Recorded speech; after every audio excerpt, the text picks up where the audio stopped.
Hello မင်္ဂလာပါဒီနေ့ကတော့ဗာပြောပြမလဲဆိုတော့စာဝတ်ချံအကြောင်းပြောပြမယ်စာဝတ်ချံကတော်တော်များများဖြစ်တဲ့ကြတယ်လေအဲစာဝတ်ချံဖြစ်ရင်ဘယ်လိုလုပ်ရမလဲပေါ့စာဝတ်ချံကိုအလွယ်တကူပျောက်ပြင်းနိုင်မယ့်နည်းလမ်းသုံးမျိုး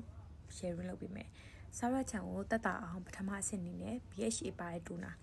AHA BHA ဆိုတဲ့အကြောင်းကိုနောက်ကြရင်ပြန်ရှင်းပြပေးမယ်เนาะအခုကတော့ BHA ပါတဲ့တူနာအကြောင်းပြောပြမယ်เนาะ BHA ပါတဲ့တူနာကိုသုံးပေးရမယ်ဘယ်လိုသုံးရမလဲဆိုတော့တစ်ပတ်မှာ3ချိန်လောက်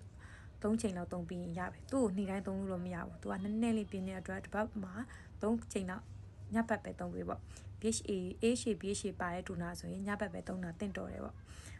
ညဘက်ပဲသုံးပေးရမယ်နောက်တစ်ခုကကြတော့ clay mat သုံးပေးရမယ် clay mat ကိုတစ်ပတ်တစ်ခါသုံးပေးရမယ် clay mat ကိုသုံးတဲ့အချိန်ဆိုရင် clay mat သုံးပြီးသွားရင်ရှီမတ်ကိုအမြဲတမ်းလိုက်ကပ်ပေးလိုက်ပေါ့နော်မင်းဆိုရင်တော့ clay mat သုံးတာတော့ clay mat သုံးတာလို့ဖြစ်ပြီးနောက်ပိုင်းဆိုရင်ရှီမတ်အမြဲတမ်းသုံးပေးရ clay mat ကဘာလဲဆိုတော့ clay mat ကမိအောင်ရှင်စင်းနေလောက်ထားတာမျက်နှာထဲမှာအညစ်ကြေးတွေဖုံးမှုတ်တွေအစီတွေအကုန်လုံးကိုဆုပ်ယူသွားပြီးမျက်နှာမှာမချောက်သွားအောင်သူကရှီမတ်လေးနဲ့ပြန်ပြီးတော့အဆိုးတဲ့ဖြစ်အောင်ပြန်လုပ်ပေးရနောက်တစ်ခုက moisturizer ကိုတော့မပြတ်စေနဲ့ moisturizer ကိုအမြဲတမ်းလိမ့်ပေးရ